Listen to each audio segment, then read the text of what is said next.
Tu dinero en acción, episodio 95.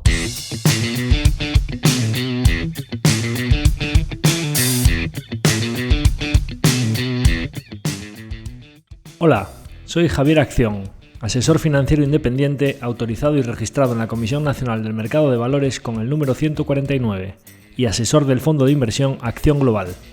Te doy la bienvenida a Tu dinero en acción, tu podcast de inversión, donde hablaremos de manera sencilla y cercana de conceptos, métodos y alternativas para rentabilizar tus ahorros.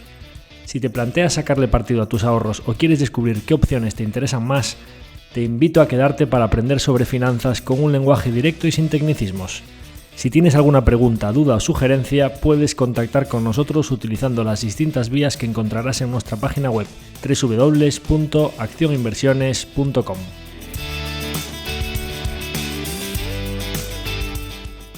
El contenido de este podcast es divulgativo. Las opiniones aquí expuestas son meramente informativas y en ningún caso suponen una recomendación de inversión. Si buscas asesoramiento financiero, debes dirigirte a cualquiera de los asesores autorizados y registrados en la Comisión Nacional del Mercado de Valores.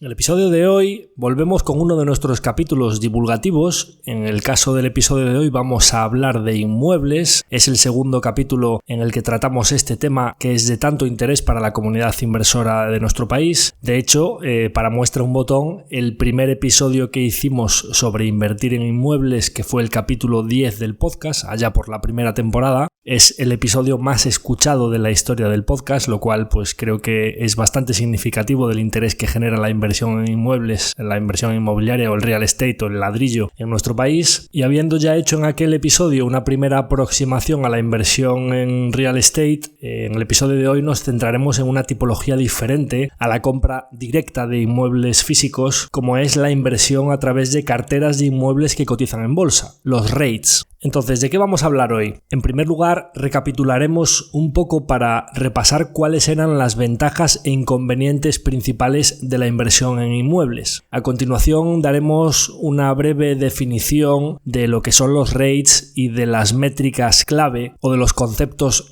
básicos clave de las definiciones de lo que es importante en este tipo de vehículos cotizados. Veremos cuáles son las principales ventajas e inconvenientes de este tipo de inversión frente a los activos inmobiliarios tradicionales. Repasaremos los tipos de REITs que existen, hablaremos de su regulación y especialmente de su fiscalidad. Trataremos también el apalancamiento de este tipo de vehículos frente al apalancamiento tradicional a través de una hipoteca cuando compras un inmueble físico. Aplicaremos todos estos conceptos a un caso práctico de nuestra cartera como es American Tower. Y por último comentaremos una vía para invertir en este tipo de activos pero con una capa de diversificación adicional como son los ETFs y fondos de inversión en REITs. Entonces, yendo con ello, antes de comenzar con la parte más teórica del episodio, quería lanzar desde aquí un agradecimiento, un par de agradecimientos y una disculpa.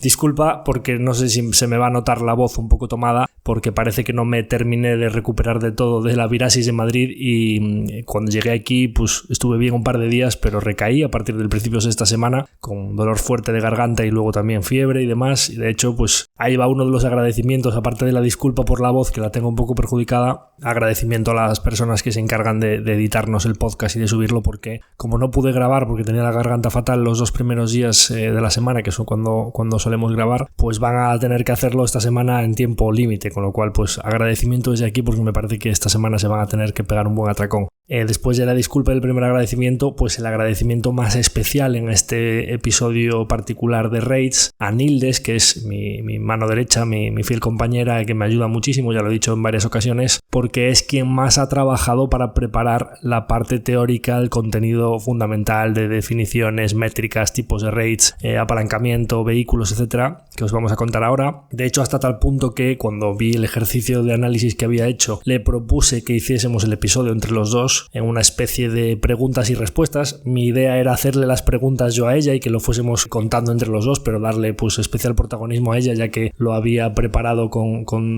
tanta dedicación durante esas últimas semanas. Pero bueno, entiendo perfectamente que hay personas que esto de hablar ante un micro pues se nos da mejor o peor. Ella tiene muchas cosas muy buenas, pero quizá no es lo que más le gusta, ¿no? Lo de hablar. Entonces, bueno, pues a lo mejor en el futuro consigo animarla a que participe conmigo en algún consultorio, en alguna entrevista o en algún tipo de capítulo de estos más participativos, porque de verdad cada vez me importa más que todos los que estamos detrás de este proyecto pues estemos de cara, o sea, que se vea esa participación, ¿no? Que no ser yo la única persona que esté aquí. Entonces, como al final lo voy a hacer yo solo, pues para que ella también esté aquí delante de vosotros, lo digo y le mando el agradecimiento de aquí porque ella ha sido la que ha trabajado toda la parte teórica de este episodio. Entonces, tras la disculpa por la voz y los 2 agradecimientos, vamos ya con la chicha del episodio. Entonces, recapitulando un poco, ¿cuáles eran las ventajas e inconvenientes de la inversión en inmuebles? De la inversión en inmuebles físicos, lo que se conoce en España como pues me compro un piso para alquilar, ¿vale?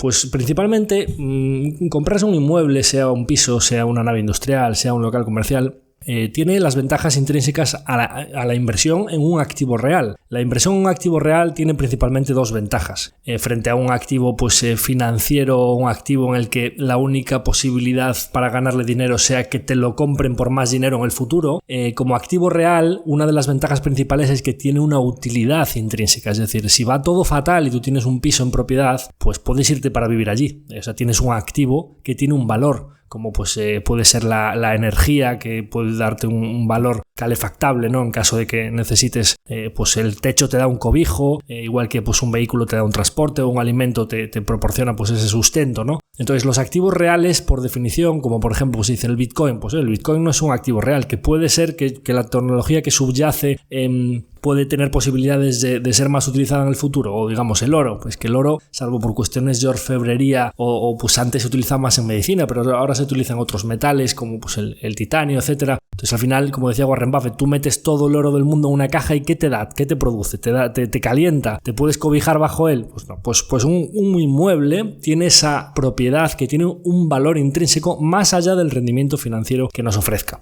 Como activo real tiene otra utilidad, en este caso más financiera, y es que los activos reales tienden a beneficiarse, o más bien en este caso protegerse de la inflación con el paso de los años. Con lo cual, con independencia de que ganemos o perdamos poder adquisitivo, es decir, que se revalorice más o menos que la inflación con el paso del tiempo, sabemos que mejor que el papel moneda, que sabemos que pierde poder adquisitivo con el paso de los años, ya es mejor que el papel moneda. Con lo cual, utilidad como activo real y beneficio, revalorización o digamos protección frente a la inflación a lo largo de los años. Tiene otra ventaja y es que, pues por lo general los inmuebles, salvo que los utilicemos para nosotros mismos, que nos produciría un ahorro vía no tengo que pagar una renta si vivo en otro inmueble, si tú lo alquilas ese inmueble, pues te produce unos flujos. O sea, lo contrario que decíamos, lo metes todo en una caja y no te produce nada, en el caso de un inmueble, pues te va produciendo una renta. ¿De acuerdo? Luego tiene una ventaja que quizá es más emocional o digamos pues es un factor que sí que lo suele sopesar bastante la gente, pero digamos que en el Excel no cabe, que es el hecho de que tienes algo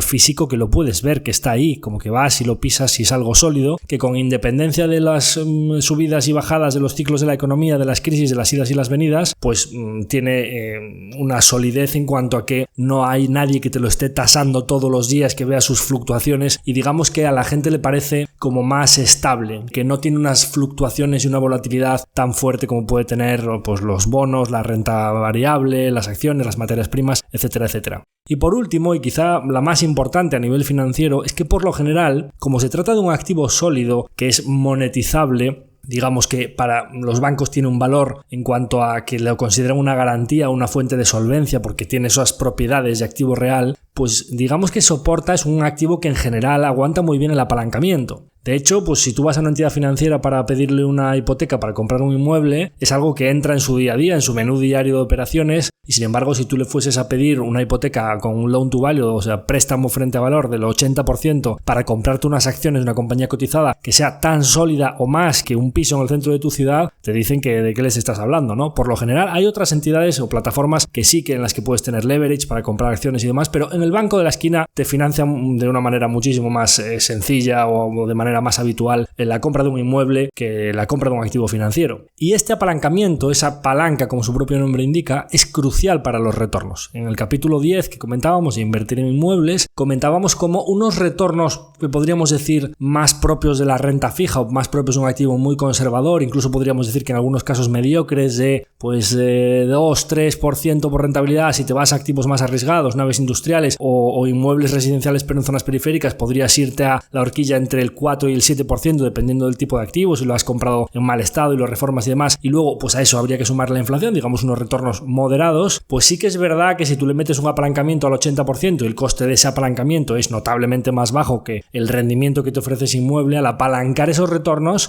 es como las sociedades patrimoniales y las personas que se dedican a esto en cuerpo y alma pues consiguen hacer un compound muy notable, porque la gente en una vida puede juntarse con 20 pisos, 30 pisos, gente que se dedica específicamente a compro, reformo, alquilo, pues este sube de precio, lo vendo, compro, montarse una cartera, este tipo de lo que contaba Kiyosaki en su libro de Padre Rico, Padre Pobre, ¿no? Es verdad que en Estados Unidos es muchísimo más dinámico el mercado inmobiliario, pero que alguien, incluso en un país como España, alguien que se dedique en cuerpo y alma y que sea oportunista, que busque en zonas que la rentabilidad por alquiler sea alta y que le pueda meter horas, se puede hacer un compound importante en el sector inmobiliario gracias precisamente al apalancamiento, porque con poner al 4% pues tardas mucho, pero si tú le metes un apalancamiento con loan to values del 70-80%, era como la rentabilidad por alquiler más la inflación, con el apalancamiento de que ese capital te cueste bastante menos que el retorno que obtienes, puedes hacer retornos compuestos sobre tu equity, es decir, sobre el dinero que pongas tú, del 10-12% anualizado en plazos muy largos, con lo cual ahí ya empiezan a cambiar las dinámicas, siempre y cuando que tengamos en cuenta también que el apalancamiento también le aumenta el riesgo, es decir, un activo que era muy estable, que era muy seguro, etcétera, etcétera, pero que con el apalancamiento entonces ya no podemos dar ningún traspiés, ¿de acuerdo?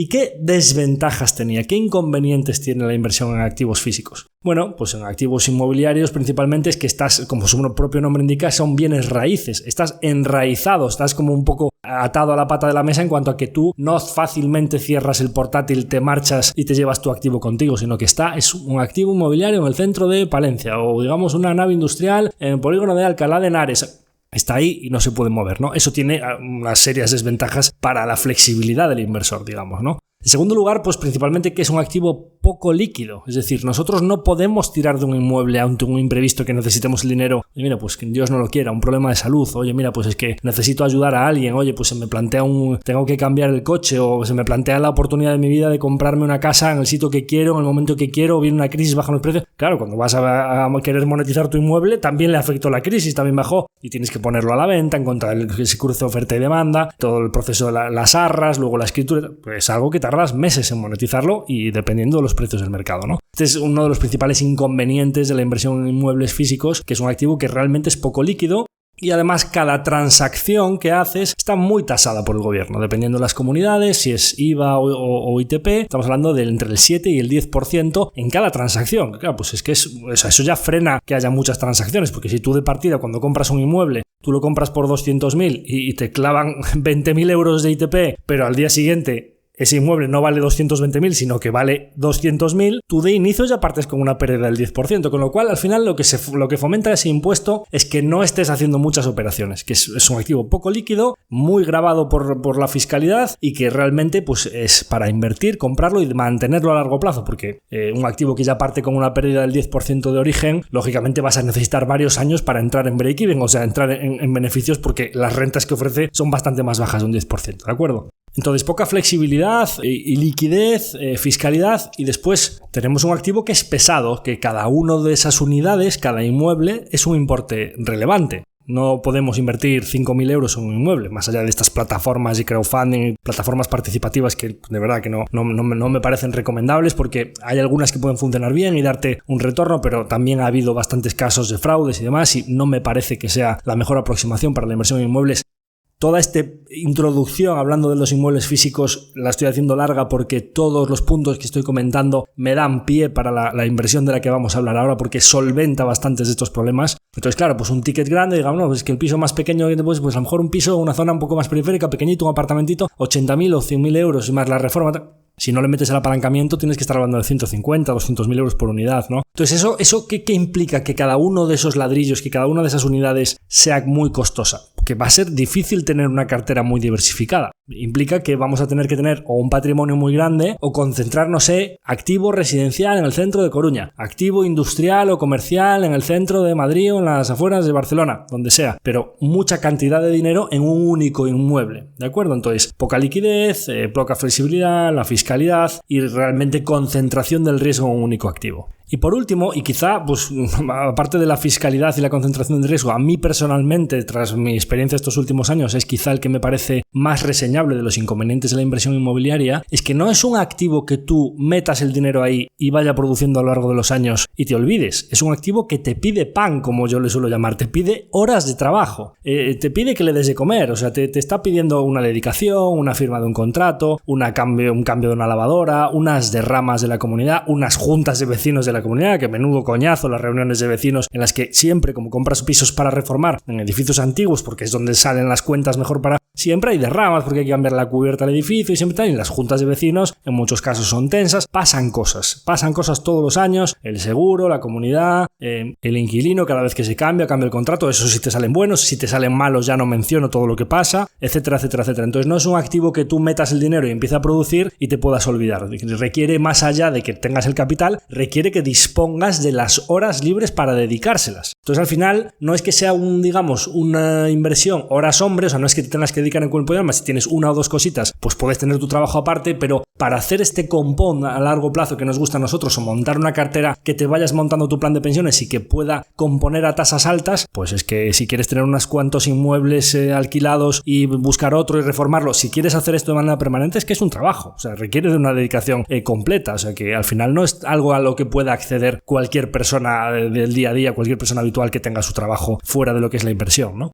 Entonces, todos estos beneficios inconvenientes, o digamos, estos creo que pocas ventajas y bastantes inconvenientes, nos abren el camino para el tema del episodio de hoy, los REITs. ¿Por qué vamos a hablar de los REITs? Porque me parece que es una inversión que viene a solventar bastante bien los inconvenientes de la inversión en inmuebles físicos en cuanto a que mantiene las principales ventajas de la inversión en activos inmobiliarios, pero creo que mitiga de manera bastante razonable algunos, si no todos, de los inconvenientes de los que acabamos de mencionar. Pero más allá de ir un poco ya a los inconvenientes y las ventajas de los REITs, vamos un poquito más atrás, vamos a irnos a la parte teórica, como digo siempre, construyendo la casa, nunca mejor dicho en este episodio, construyamos la casa, el piso, el inmueble, el ladrillo, desde los cimientos hacia el tejado.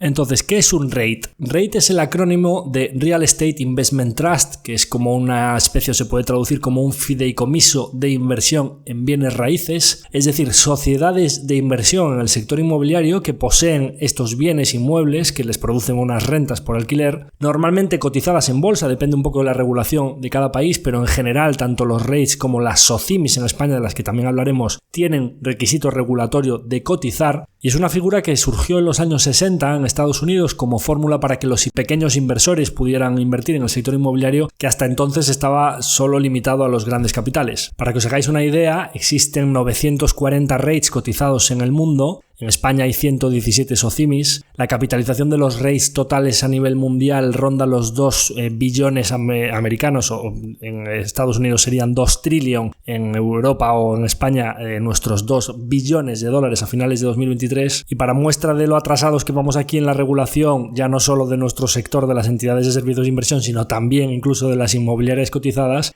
os decía que la ley de los REITs en Estados Unidos es de los años 60, en España la ley de las SOCIMIs es del año 2009. Y diréis, ¿por qué si la ley es de 2009, o sea, solo han pasado 15 años, pues hay tantas SOCIMIs cotizando, ¿no? 117. Bien, porque os decía que uno de los requisitos regulatorios es que estas sociedades coticen, porque como vehículo inversor, hablaremos después de las cuestiones regulatorias y de la fiscalidad, para beneficiarse de esa fiscalidad favorable, uno de los requisitos es que no sea una familia que posee una cesta de inmuebles y que tenga una fiscalidad favorable, igual que en el caso de la SICAV, que se obliga para que esos inversores tengan un ticket máximo que implique que no son ellos los únicos propietarios de esa cesta de inversiones, es decir, yo me monto un vehículo para pagar pocos impuestos, no, pero ¿esto es inversión colectiva o no es inversión colectiva? Es decir, hay muchos otros inversores, es decir, estáis invirtiendo en grupo y entonces mientras no retires el dinero puedes beneficiarte de esa fiscalidad, pues en los REITs, en las SOCIMIs lo mismo, ¿no? Esto es inversión colectiva, esto es una cesta de inmuebles que dan una renta y queréis que esas rentas bajo el paraguas de la sociedad no paguen impuestos porque los van a pagar como rendimientos del capital los inversionistas al recibirlo vía dividendo. Bien, pues entonces la SICAV tiene que tener un número de partícipes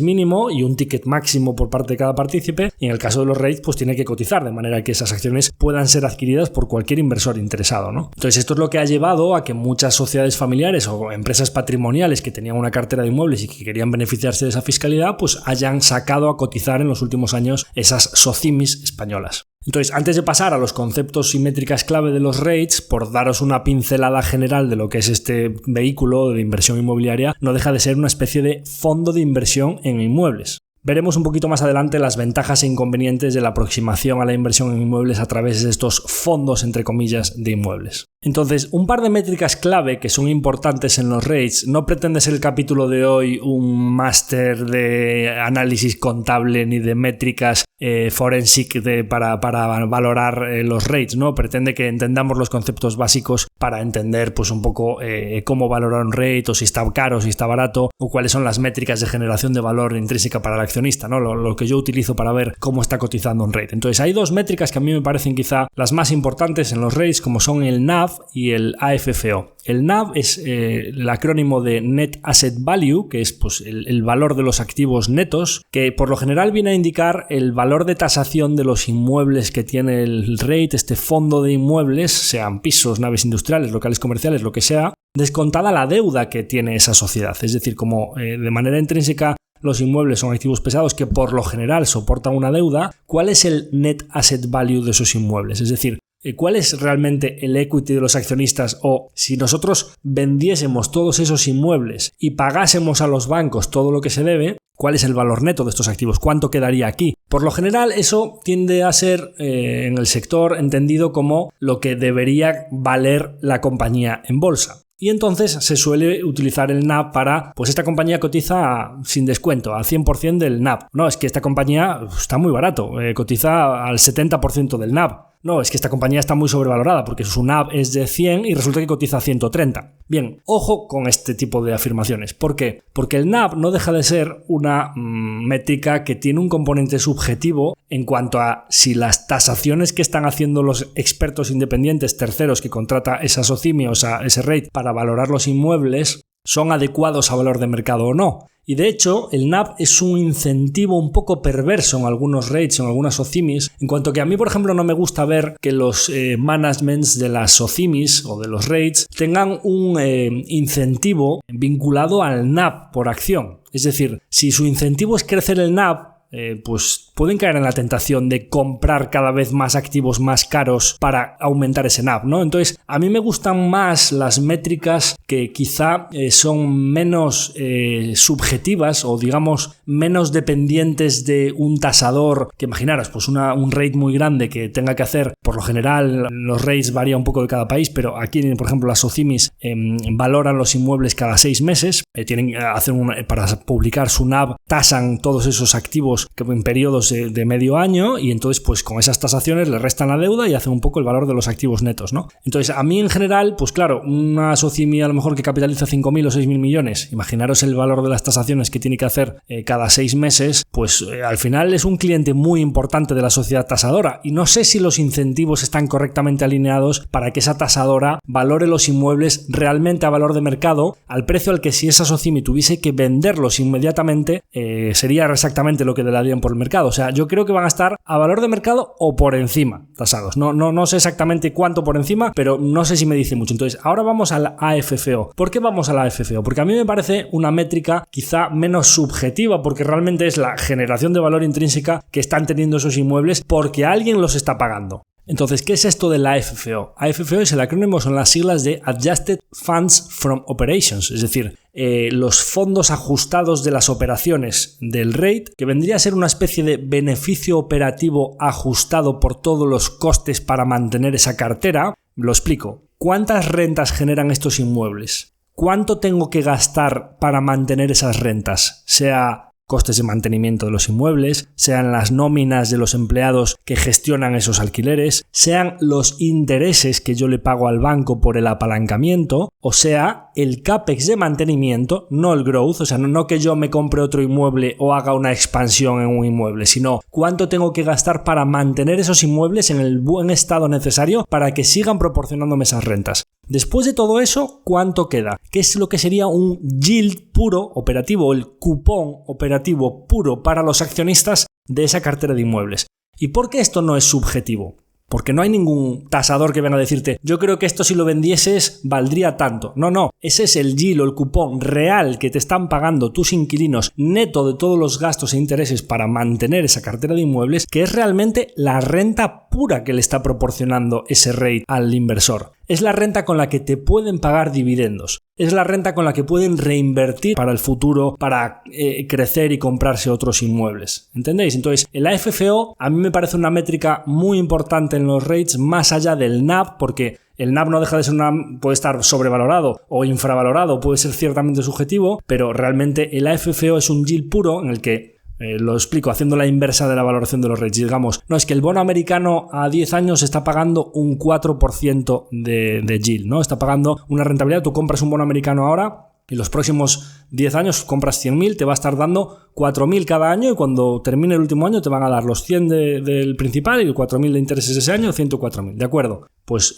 tú ya empiezas a ver que si realmente tienes una cartera de inmuebles muy buena que te está dando un yield del 5 o 6% y tú ves la posibilidad de que esa cartera se comporte igual o mejor que el bono americano los próximos 10 años, es decir, que se puede incluso beneficiar de la inflación, etcétera, etcétera. Es decir, no, es que tengo un AFFO del 5 o del 6%, pero es que esa cartera de inmuebles, el NAV, que ahora volvemos al tema del NAV, se va a ir beneficiando de la inflación con el paso de los años, y los bonos americanos a 10 años no se van a beneficiar de ninguna inflación. Bien, normalmente los rates buenos te dan un AFFO por acción que implica un yield, implica una rentabilidad para el inversor, normalmente en la línea del bono americano o un poquito menos. ¿Por qué? Porque es una inversión estable, es una inversión bastante segura, es una renta que tiene mucha visibilidad en el futuro, pero que no solo te ofrece un yield por, digamos, alquiler de esos inmuebles, sino que esa cartera puede beneficiarse a lo largo de los años como activo real que era de esa inflación, con lo cual no tendría sentido que, además de obtener un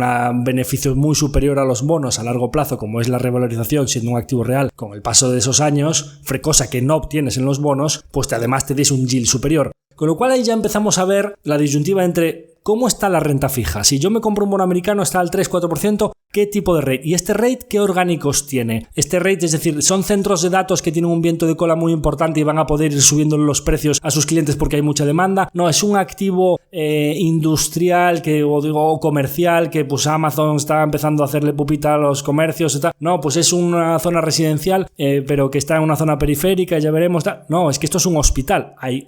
Hablaremos ahora a continuación de los rates, pero bien, pues entonces empezamos a ver cómo se va a beneficiar eso de la inflación. ¿Es muy seguro? ¿Es poco seguro? ¿Es arriesgado? No, es que esto es arriesgado. La ocupación les puede bajar. Son edificios de oficinas en una zona en la que está todo el mundo teletrabajando. Bueno, pues es que si no tengo mucha visibilidad en cómo va a evolucionar el NAV, pues entonces el AFFO dividido entre mi acción, es decir, el yield que me tiene que dar tiene que ser bastante superior al del bono americano, porque a lo mejor no solo no tengo inflación, sino que tengo deflación. Ya veis un poco por dónde voy en cuanto a las métricas que pueden tener trampa y las que a mí me gustan para valorar los rates.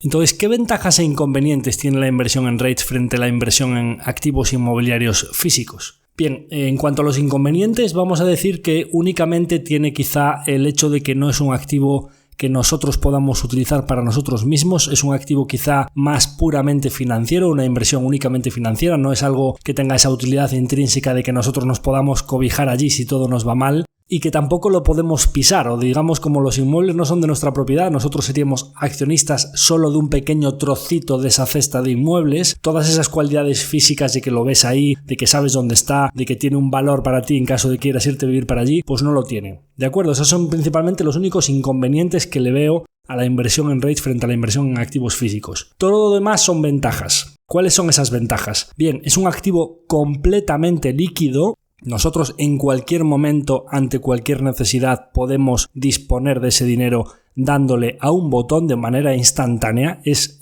uno de los activos, al ser cotizados en bolsa, la renta variable más líquidos que existen en el mundo. Es un activo que no requiere de mano de obra, es decir, es un activo que no tenemos que estar nosotros pendientes de él porque ya hay una plantilla, ya hay unos empleados dentro de los gastos de los cuales a nosotros nos va a llegar la renta neta vía dividendo, pero ya hay unos empleados que se encargan de eso. De hecho, nosotros al comprar el rate, digamos que no solo compramos el activo inmobiliario, sino que ya contratamos a esas personas y ya un trocito de la renta se le paga a esas personas para que lo gestionen. Es decir, es un activo muy líquido que no requiere de dedicación, en el que además podemos estar muchísimo más diversificados no solo en la tipología del inmueble, sino en la ubicación geográfica. No tenemos que estar solo expuestos a una zona. Podemos comprar REITs mundiales que inviertan en todo tipo de países, en todo tipo de geografías, en todo tipo de activos. Podemos invertir no solo de manera diversificada, porque el REIT tiene un volumen muchísimo más grande del que nosotros podíamos invertir y eso les permite comprar muchos inmuebles diferentes y por definición estar más diversificados, sino que además también nuestro ticket en ese REIT no implica lo que vale un inmueble entero. Es decir, no tenemos que comprarnos un único piso de 150.000 o 200.000 o 300.000 euros, sino que podemos invertir 1.000 euros, 5.000 euros, 10.000 euros, la cantidad que queramos. Y eso nos da muchas ventajas porque no solo podemos tenerlo como complemento a una cartera en la que tengamos más cosas y decidimos tener una inversión inmobiliaria de 5.000 euros, sino que además podríamos decir, no, es que quiero tener mis 50.000 euros en REITs, los quiero tener en 5 REITs diferentes y tener 10.000 en un REIT que invierte en hospitales, 10.000 en un REIT que invierten en centros de datos y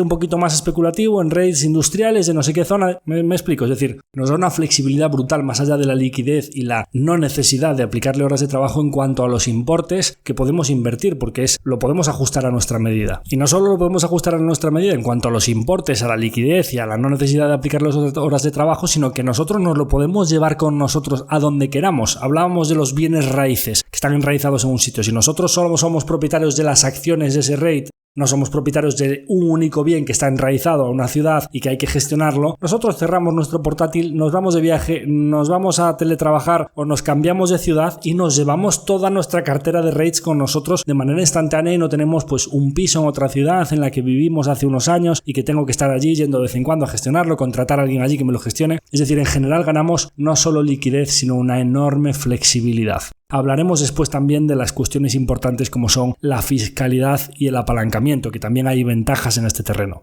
¿Y qué tipos de REITs existen? Bien, tenemos principalmente los REITs que invierten en propiedades directamente. Aquí tenemos la mayor parte del volumen de los REITs, que es el 94% del volumen. Y luego tenemos un pequeño porcentaje de vehículos que no invierten directamente en propiedades, sino que invierten en hipotecas, que serían los REITs hipotecarios o los mortgage REITs, que invierten en los vehículos o están especializados en la financiación. Digamos que su labor es prestar dinero para la compra de inmuebles o lo que serían las cédulas hipotecarias. Digamos que estos son cestas de activos financieros que están expuestos a la evolución de la inversión inmobiliaria. ¿De acuerdo? Es un pelín más complejo, pero los rendimientos también son parecidos, pagan un dividendo, tienen un yield, etcétera. O sea, es un tipo de inversión bastante parecida, pero en vez de comprar directamente el ladrillo, inviertes en un instrumento financiero, digamos, ¿no? Vamos a centrarnos en el 94% del volumen, que son los REITs que invierten en propiedades. ¿Qué tipologías tenemos aquí? Bueno, pues tenemos los REITs residenciales, es decir,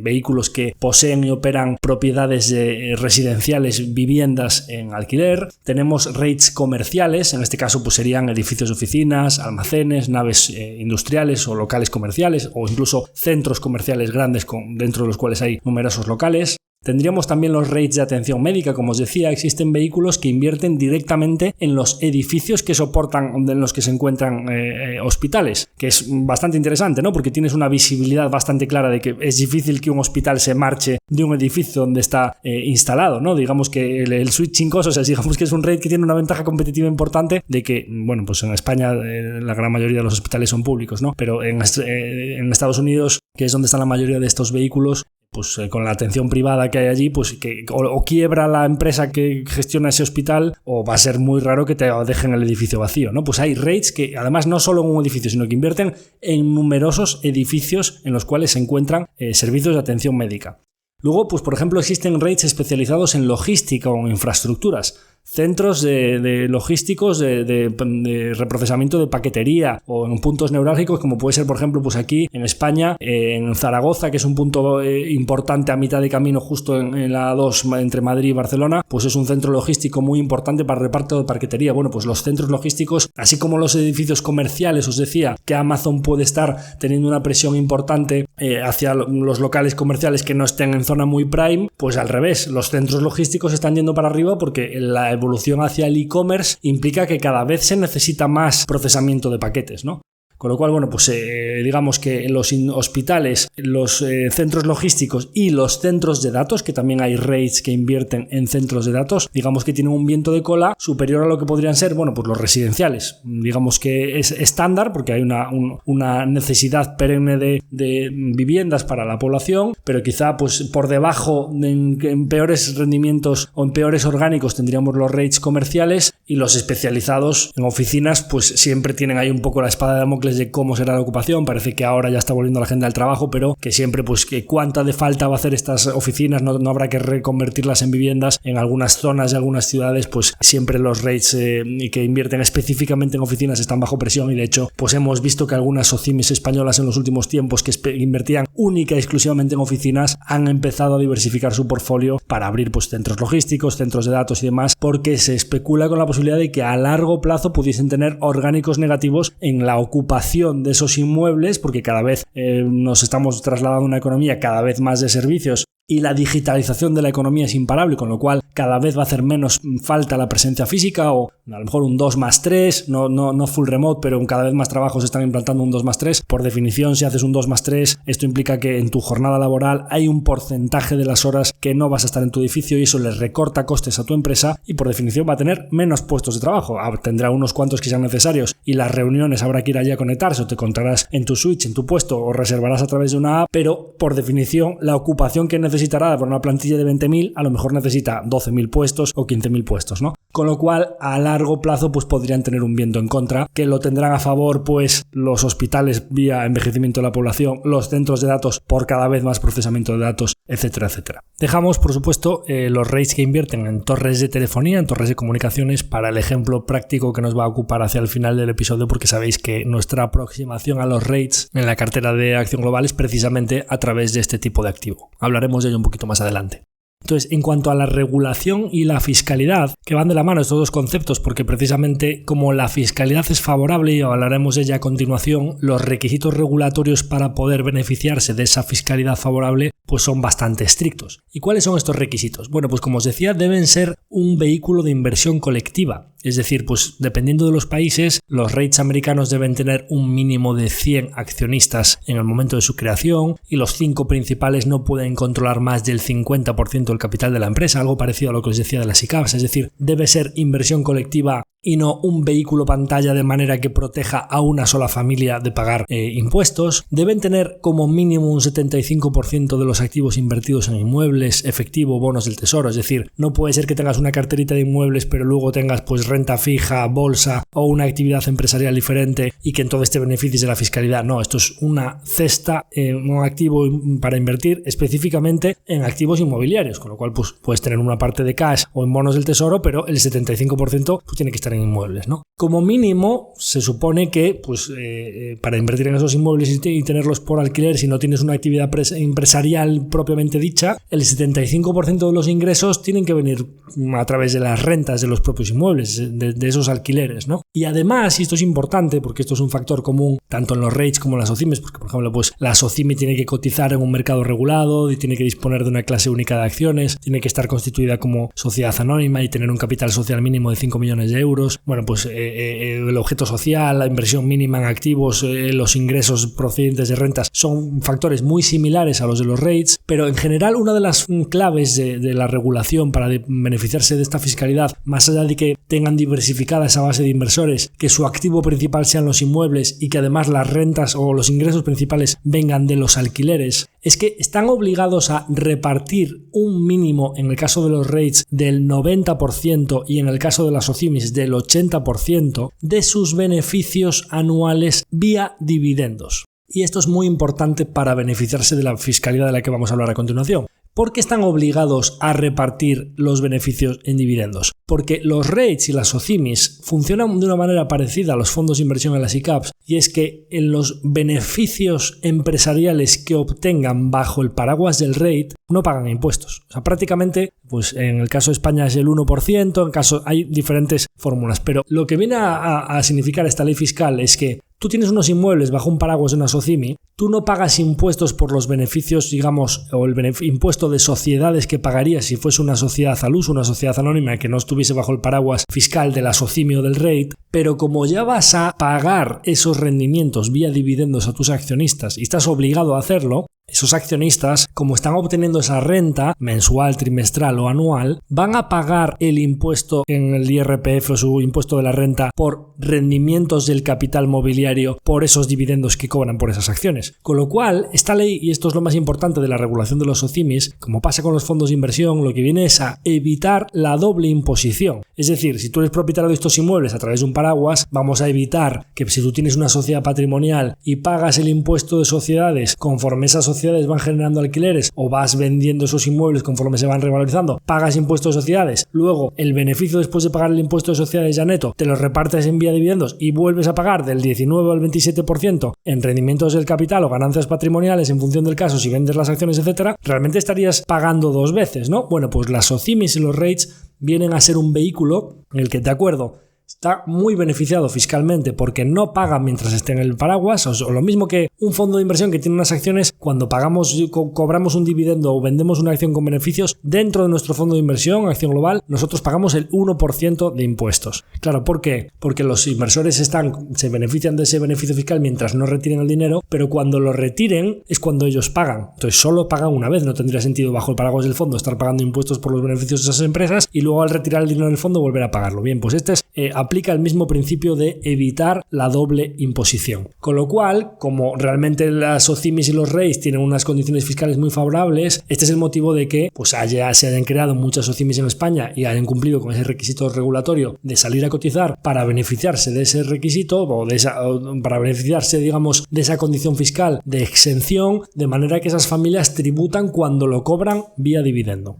Bien, vemos que no solo tienen ventajas a nivel de liquidez, de horas de dedicación, de diversificación, etcétera, etcétera, los REITs frente a la inversión en inmuebles físicos. Decíamos que ya tenían muchas ventajas y dijimos, hablaremos después de la fiscalidad. Vemos que también a nivel de fiscalidad tiene ventajas, pero entonces, ¿qué pasa con el apalancamiento? ¿Qué pasa con la principal ventaja que tenían los inmuebles físicos para apalancar esos retornos? ¿Podemos disfrutar de esa ventaja en los REITs? Porque tú, Javier, nos estabas diciendo al principio del episodio que si tú vas a un banco y le pides financiación para comprar unas acciones que cotizan en bolsa, va a ser muy complicado que te la den porque es un activo quizá más volátil que lo que se percibe la valoración de un piso que no te lo están tasando todos los días como pasa con la cotización de las acciones. Entonces, ¿cómo vas a apalancar los retornos de este REIT si no te van a dar financiación para comprar esas acciones? Bien, otra ventaja de la inversión en REITs. El apalancamiento ya viene implícito dentro de la propia acción.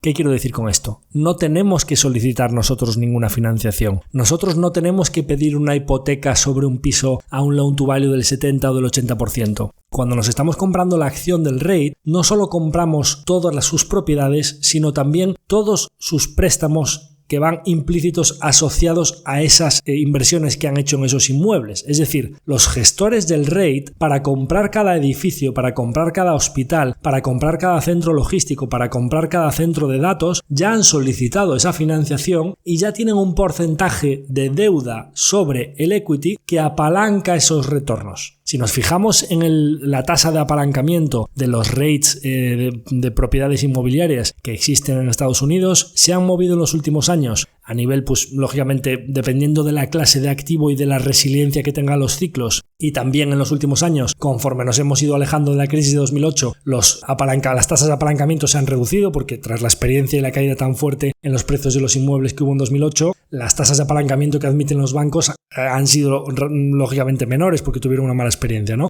Entonces, si miramos en las oficinas, pues antes de la crisis de 2008 estaban en el 70% y ahora están en torno al 55%. Si nos vamos a infraestructuras, pues se mueven entre el 35 y 40%. Si nos vamos a residencial, pues tenían unas tasas de apalancamiento también bastante altas antes de la crisis de 2008 que rondaba el 70% y ahora están más o menos en el 30%. Los centros de datos, pues normalmente estaban en el 40% y ahora están en el 35%. Cada tipo de activo pues tiene una tasa de apalancamiento que puede ser pues entre los que la tienen más baja del 10-20% y los que la tienen más elevada puede rondar el 60 o el 70%. Por lo general es muy habitual ver en los rates y en las OCIMIs un debt to equity, o digamos una deuda total frente al valor de los activos o frente a lo que han puesto los accionistas. Para un valor total de 100, una deuda de 50, más o menos. Esa es una tasa que a mí me parece una referencia. Luego los hay que están un poquito más arriba, más arriesgados o activos más resistentes, y los hay que están un poquito más abajo, pues managers más conservadores o activos que no soportan tan bien deuda. Para que os hagáis una idea, tengo una lista aquí de los principales rates cotizados en Estados Unidos, datos a cierre de 2023, y las tasas de apalancamiento, lo que nosotros cuando compramos un piso hablaríamos de loan to value, pues aquí ya sale exactamente frente al valor total de sus activos, del ratio de la deuda de cada uno de estos rates, pues el que más bajo la tiene del 16%. Hay mucha cantidad de ellos que están entre el 30, 40, 50%, y luego pues están los típicos, pues los arriesgados de la clase que tienen el 75%, o tenemos aquí uno pues que está al 89%.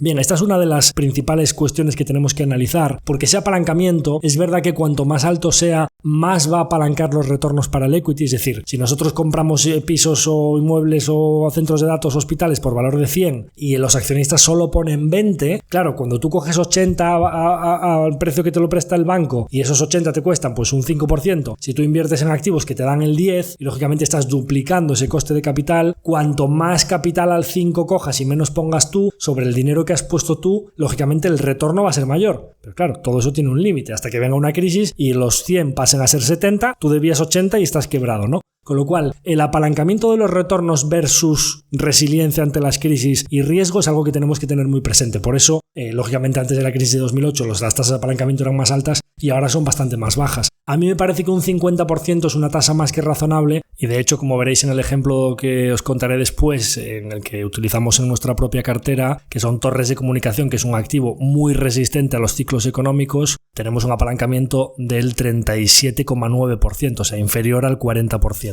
Y veréis que esta cifra es más que suficiente para obtener unos rendimientos a largo plazo de manera muy segura y con poco riesgo al tener poco apalancamiento, pero que son retornos para el equity más que razonables.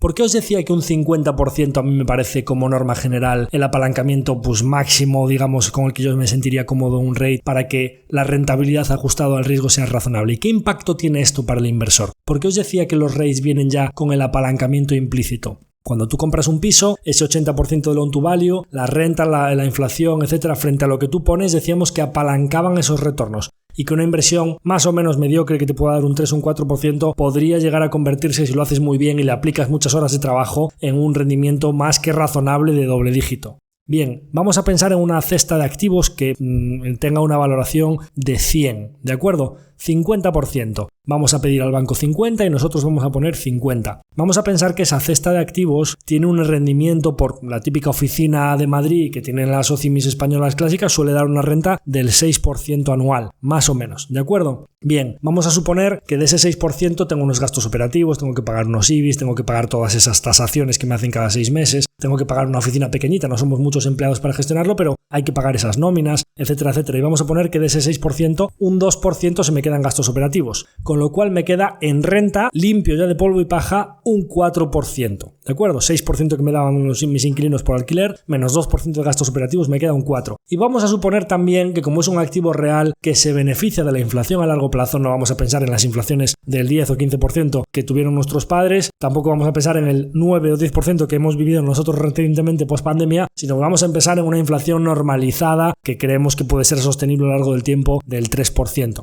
Teníamos un 4% vía renta, un 3% vía revalorización, habemos una revalorización de nuestros 100 vía renta e inflación de un 7%, es decir, por cada 100 invertidos el rendimiento es 7. Bueno, tenemos un rendimiento entre ambas fuentes de rentabilidad de un 7% que tampoco es que sea para tirar cohetes. Pero aquí viene la magia del apalancamiento. Resulta que de los 100 nosotros no pusimos la totalidad, sino que lo apalancamos al 50%. Nosotros ponemos 50 y el banco nos pone otro 50%, que es verdad que ahora cuesta un poquito más, el 4 y pico y tal, pero vamos a poner que ni al 0 ni al 5 vamos a ponernos en un punto medio. Digamos, a lo largo de todo el ciclo económico vamos a suponer que el dinero tiene que costar, que lo que pasó ahí atrás de que te lo regalaban, pues eso tenía los días contados, y también vamos a pensar que ahora, como hubo mucha inflación, pues tuvieron que subir fuerte los tipos, pero que eso irá normalizando, como ya está empezando a pasar en Europa y a lo mejor termina pasando tarde o temprano en Estados Unidos. Vamos a ponernos en el medio, un 3%. Si nosotros pedimos 50 a un 3% de interés, nos cuesta 1,5 al año, ¿de acuerdo? 1,5 es el coste financiero que os decía. A mis rentas por alquileres ya le quité mis gastos operativos, ahora tengo que pagar intereses, ¿de acuerdo? ¿Cuánto me había quedado? Pues tenía 6 de renta menos 2 de gastos, tenía 4, a los 4 le añadimos la inflación, teníamos 7, ahora con esos 7 tengo que ir a pagar intereses y me quitan 1,5. ¿Cuál es el rendimiento neto que me queda? 7 menos 1,5, 5,5. Veréis bien, 5,5 ¿está bien o mal? Bueno, está sobre 100 no es mucho, pero es que yo puse 50. Es decir, sobre el equity, sobre lo que han puesto los accionistas, estamos hablando de un rendimiento que ya no está nada mal, de un 11%. Aquí tenéis el doble dígito de los inmuebles apalancados. Y no hay que restar nada más, porque quedamos en que las OCIMIs y los REITs no pagan impuestos. Lo pagará el inversor cuando le paguen el dividendo, pagará rendimientos de capital. Pero el REIT lo obtiene íntegro ese 11%. Por eso es más que habitual encontrarnos con REITs que paguen yields vía dividendo de un 4, de un 5% y que su NAV, o digamos el precio de la acción, pueda revalorizarse otro 5 o 6%. Si lo hacen muy bien y son oportunistas, se financian bien y cogen y despliegan capital en los momentos en el que el ciclo está bajo, cuando un activo sube mucho lo venden, van subiendo las rentas y demás, pues se podría llegar a obtener algo más. Pero en cifras generales así funcionan los REITs. Te dan un trozo de las rentas que obtienen menos los gastos operativos y los intereses vía dividendo, y la acción se va revalorizando conforme sus inmuebles van teniendo un crecimiento orgánico.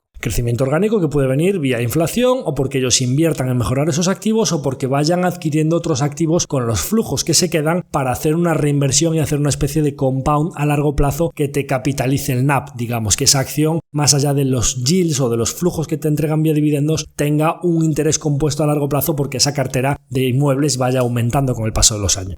Bien, y nuestro caso práctico. ¿Por qué nosotros invertimos en REITs a través de American Tower? Que, como sabéis, es uno de los principales jugadores del mundo de torres de comunicación y de telefonía. Para quien le interese un poco más desarrollada la tesis de inversión, podéis veros el vídeo de nuestra charla anual que hicimos en enero aquí en Coruña, pero que retransmitimos por streaming, que está emitida como capítulo, un capítulo especial del podcast que se ve en vídeo la presentación. Una de las partes de esa charla era un poco la tesis de American Tower de por qué habíamos invertido en esta compañía. Bien, estos jugadores, más allá de tener una serie de ventajas competitivas importantes y de ser un oligopolio a nivel mundial y tener pues un poder de fijación de precios, un switching cost, que sus clientes no es tan fácil que se cambien, y además puedes escalar mucho esas torres teniendo a varios inquilinos, con lo cual ya tiene una serie de dinámicas que me gustan bastante más que las de las oficinas y los pisos, porque hay una escalabilidad, hay unos márgenes altos, etcétera. Pero más allá de todo esto es que además los datos, como os decía en el caso de los centros de datos o los hospitales, tenemos un viento de cola, es decir, estamos hablando de lo contrario que pasa con las oficinas, es decir, una visibilidad a que los crecimientos orgánicos de la cartera de activos que tenemos pueden ser más altos que los de la inflación, ¿de acuerdo? De hecho, el management de American Tower explica en sus conference call que en la cartera de activos que tienen en Estados Unidos, en Europa, en países emergentes, los países maduros pueden crecer a tasas un poquito más moderadas, los países emergentes pueden crecer a doble dígito, ya pues a retornos bastante más elevados, porque tienen más inflación, porque las posibilidades de reinversión orgánica que tienen allí son más elevadas, etcétera. Entonces, en el mix de todo hablan de que pues en torno a un high single digit, estaríamos hablando de entre un 7 y un 9% pueden crecerles los ingresos a medio o largo plazo a esta cartera de activos, pero que además con muy poquito incremento de gastos. Esto implica que tiene unas economías de escala que van a seguir expandiendo márgenes. Esto implicaría que la FFO, ese Adjusted Funds from Operations que os decía antes, esa métrica que a mí me parece clave para monitorizar a largo plazo cuál es la generación de valor intrínseca de un negocio después de pagar intereses, después de pagar CAPEX y demás, que podría crecer ya con esas economías de escala aplicadas, porque si los ingresos te suben al 7 o al 8, pero tus costes no suben en la misma medida, pues en EBIT, ya en métricas clave para nosotros, como siempre os digo, apalancas un poquito por las economías de escala esos rendimientos o digamos esas rentabilidades, y puedes estar obteniendo en AFFO un low double digits, dicen que a donde miran con mucha visibilidad es al low double.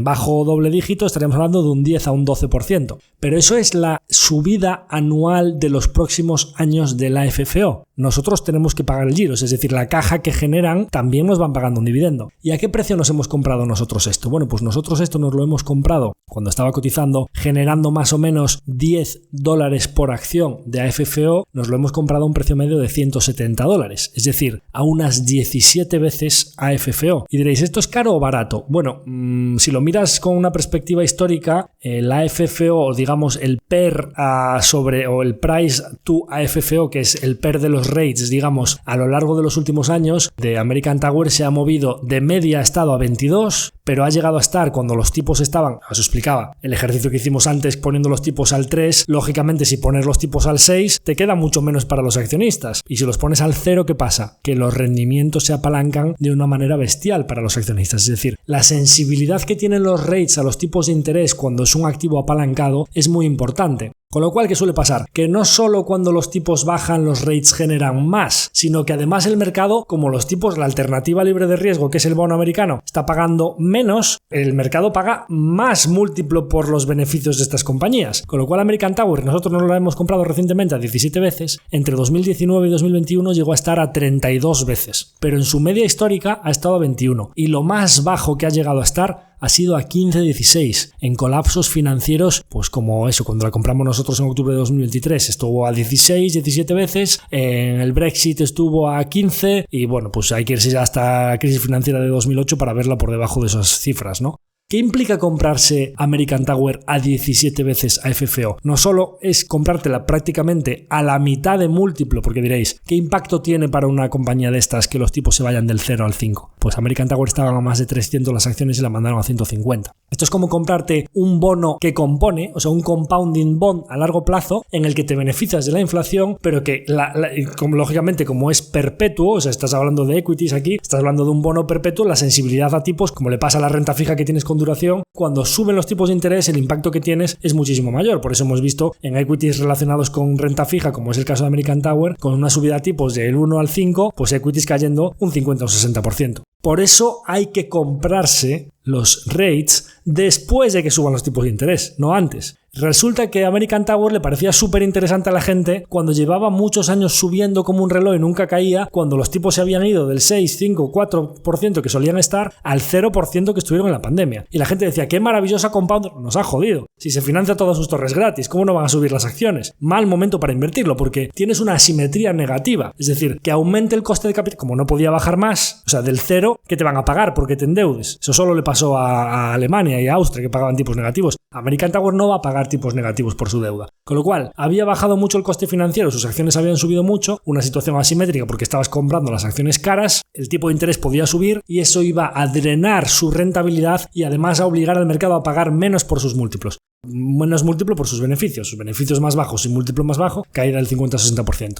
Bien, ¿qué implica comprarlo después? Cuando los tipos ya están al 5 y tú ya ves un escenario en el que, a lo mejor se pueden ir al 6 o al 7, como decía yo en aquella charla. Se tienen que ir los tipos al 14% para que American Tower no pague su deuda. Es decir, la posibilidad de que American Tower quiebre es muy baja. ¿Por qué? Porque si se van a los tipos al 14%, quiebra Estados Unidos. Y eso no va a pasar. Es decir, antes ponen a funcionar la impresora de billetes de tal mundo que nos inundan a todo el planeta de dólares. Entonces, si ese escenario no puede pasar, es inquebrable, ya has visto la subida de tipos, tu equity ya ha caído y resulta que a 17 veces te la estás comprando. Si tú haces la inversa, ¿qué implica 17 veces? Que por cada acción, por cada acción a 170, nos están dando o estamos recibiendo entre lo que genera la compañía cada año vía dividendo y lo que se quedan para reinvertir, $10 por acción. Esto es una rentabilidad, si hacemos la inversa, 10 entre 170, del 5,9% anual. Esto sería lo que es el earnings yield o earnings operativas del REIT frente a lo que yo pago por el equity, ¿no? 5,9% con el bono americano, pues en aquel momento estaba al 5,2, ahora están al 4 y pico. O sea, un rendimiento vía AFFO superior a lo que paga la renta fija, pero que además estoy diciendo que este AFFO compone en plazos largos por encima del 10%. O sea, os dais cuenta que nosotros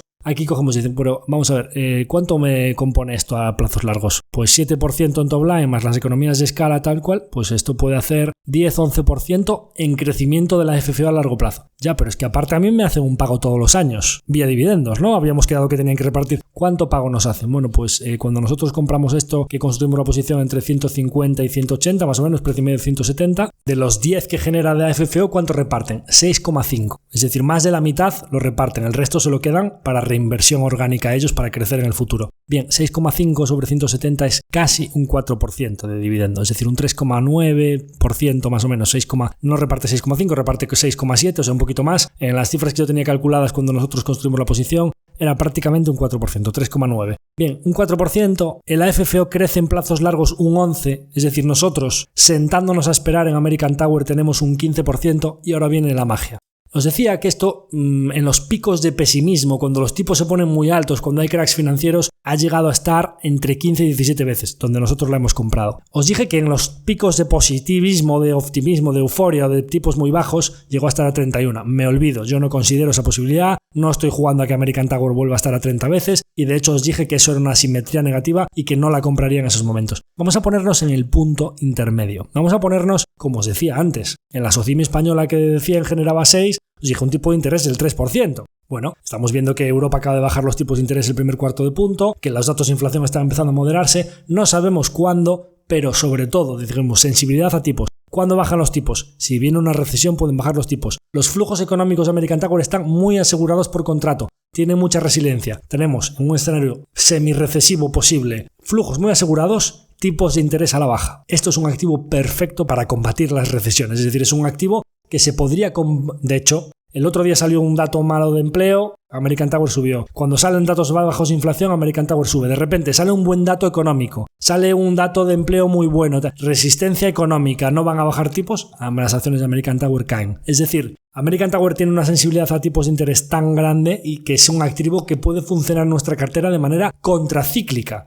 Yo solo con que los tipos de interés ya hayan hecho techo, es decir, American Tower a 4 o 5% de tipo de interés, que es como están ahora, nos va a componer el equity al 10%, más un 3 y pico 4 dividendo, 14% anual compuesto vamos a hacer. Pero ¿qué sucedería si en algún momento viene un poquito de recesión? O aunque no venga recesión, si sigue la inflación como va, en algún momento pueden decir, oye, mira, con inflaciones del 2 o del 3% no tiene ningún sentido tener los tipos al 5,5%. Vamos a ponerlos a un entorno más moderado, pues como está la inflación, 3, 4%, vale. Si los tipos de interés se van al 3%, American Tower no va a cotizar a 17 veces AFFO. ¿Va a estar dónde? En su media histórica. Su media histórica, os dije, 17 a 31 veces, de media ha estado a 22. ¿Qué pasa si se va a American Tower a 22? 22 por 10, no 10, sino 10 más el crecimiento de la FFO dentro de 2 o 3 años, esa tasa de generación de valor para el accionista a lo largo de los años, os decía que pueden componer al 10-11%, que AFFO puede estar generando esto pues dentro de 2 o 3 años, vamos a poner en 2027. Pues las estimaciones de los analistas dicen que esto va a estar generando entre 12 y 13 dólares. Bueno, pues punto intermedio, vamos a poner que en vez de 10 que genera ahora mismo, genere 12,5. Y os decía que si bajan los tipos un poquito, el mercado en algún momento puede pagar su media histórica que ha estado en 22 veces.